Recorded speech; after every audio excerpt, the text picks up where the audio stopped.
Good evening, ladies and gentlemen, and welcome to this evening's edition of Teen Talk Trivia, the game show where we talk teens by playing trivia. Tonight we're going to test the knowledge of two parents regarding behavioral development of their teens. I'm your host, Hugh Know-It-All. Let's meet tonight's contestants. Why don't you both introduce yourselves and tell us why you're here? Well, I guess I'll start. My name is Will Duell. You can call me Will for short. I'm here because I have a teenage daughter at home and I just don't understand her anymore. And sometimes I don't think we even speak the same language. She speaks in acronyms like LOL, BRB, and IHOB. She's also got 4 different styles of eye rolling, but I think I'm starting to learn. But let me ask you, Hugh, do you think a long drawn out eye roll like this is more to show embarrassment or annoyance? I always mix up those two. In my experience, Will, it's likely a little of both. Moving right along, let's meet our second contestant. Tell us a little bit about yourself. Well, hi everybody. I'm really thrilled to be here. Carol Lyon. I have 2 children. I have a daughter age 15 and a son age 13. I'd have them say hi, but they're probably putzing around on those dang smartphones. Why waste my time? Am I right? Well, Carol, I guess only time will tell if you're right. And speaking of right, let's get right down to tonight's trivia. Questions may come in one of 3 forms: a true-false, a multiple choice, or a scenario in need of explanation. Here's question 1. During adolescence, teenagers begin to sleep in later or longer due to A. Larger amounts of homework requiring later nights and thus more sleep recovery time, B. Hormonal changes, C. A desire to throw your morning into a tailspin every single day, or D. Laziness. I'll be darned if it ain't C, Hugh. Honest to goodness, it's like my kids are trying to make me late to work just for the fun of it.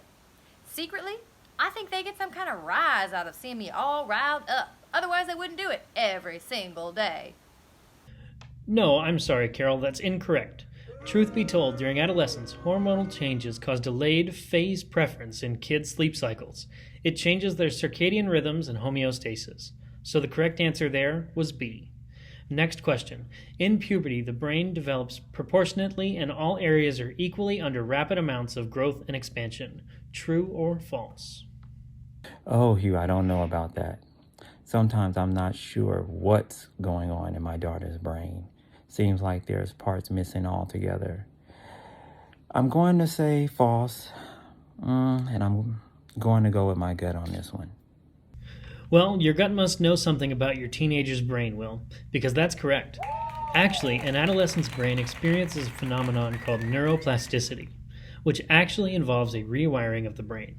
Not only that, but the different regions of the brain develop at different rates. The subcortical areas, for example, including the amygdala and hippocampus, develop at a faster pace than other regions. This is partly why teenagers are considered more emotional. But hey, they come by it honestly. You'd be an emotional wreck too if your limbic system drove most of your decision-making. And speaking of driving, our next question is a scenario in need of explanation. Your 16-year-old asks to drive the family minivan to meet up with some friends for fast food. When he returns with the car, there are slight dents on the side and scratches along the passenger side hubcaps. What could possibly explain this? Wait, I'm sorry, Hugh. In this scenario, are we talking about my van? Because those dents were already there. And I would hate for my son to get in trouble for something he did not do. You know, Hugh, I don't have a son, but I do know that my car insurance went up when my daughter turned 16. My agent told me that I should be thankful that I don't have a teenage son. He said rates go up astronomically for them. Yes, this is all very interesting. But let's get back to the scenario at hand. What do you suppose happened to the van? I was getting there, Hugh, I was getting there. What I was going to say was, I know that boys tend to engage in a lot more high-risk behaviors, especially where driving is concerned. My guess is he probably got caught up with his buddies and started driving faster than he should have been, and maybe hit something along the way. Now you're onto something, Will. Yes, it's true. Teens tend to engage in more sensation-seeking activities, and their decisions are guided more by peer influence and are less governed by regulatory processes. As we just discussed, the part of their brain that helps them self-regulate, the prefrontal cortex, is far less developed at their age. Let's carry our scenario with us as we consider our next question. Your son will likely be secretive or less forthright with you about your van because A. He doesn't want to get in trouble. B. He doesn't want to disappoint or worry you. C. He may fear that you will restrict his access to his peers. Or D. All of the above. Hugh, I think I know the answer to this one. I think the answer's got to be D, right? Because getting in trouble and restricting his access to his peers is basically the same thing. And I mean, for me, I know that my kids hate to get me all worked up. Except when they're sleeping in late, right? So it seems to me the answer's got to be D. It's D. Final answer, D. Carol, you're right. Yes, that is correct. Teenagers are primarily concerned with their identity formation and acceptance within their peer group. And because of that, they become very protective of information, which can cause no shortage of parental conflicts. Teens become secretive to protect what they view as their personal domain, which involves decisions they believe fall within their purview and not their parents'. But they are also concerned with upsetting or worrying their parents, experiencing punishment or pain, and being cut off from said peer group. Well done, Carol. Okay, for our last question, we have another multiple choice that is intended to benefit you as parents. Here goes. In order to promote healthy outcomes for teens, which two parental components must be in place? A. Parental control and demandingness. B. Permissiveness and warmth. C. Warmth and demandingness. Or D. Parental solicitation and youth disclosure. Well, now that's a real tricky one, Hugh.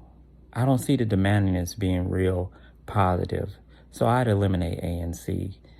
And it seems like parental solicitation would be parents asking, and youth disclosure would be kids telling. So I think the answer is D. No, I'm sorry, Will. That's incorrect. Carol, would you like to take a stab at it? Well, I'm no expert, but for me, I think warmth is key. And Will's right. No parent wants to be considered demanding. So I think my answer would be B, permissiveness and warmth. Oh, I'm sorry. That is also incorrect. The answer we were looking for there is actually C, warmth and demandingness. Wait, so we are supposed to be demanding? That hasn't worked with my daughter so far. There's an eye roll when I assign her jobs too. But that one's more like a... Yeah, no, I don't think your answer key is right, Mr. Know-It-All, because my kids do not respond well to demands. Fair enough, Carol. Few of us do. But when we talk about demandingness in the context of parenting, what we're really referring to is a healthy expectation that your child performs tasks that are commensurate with their maturity level. And warmth is simply acceptance, love, and a willingness to respond to our kids' needs. Well, folks, that wraps up another fun and informative edition of Teen Talk Trivia. We hope you've enjoyed yourselves. Join us next week for a new round of contestants, and stay tuned as we talk teens by playing trivia. This is Hugh Know-It-All, signing off. Good night, everybody.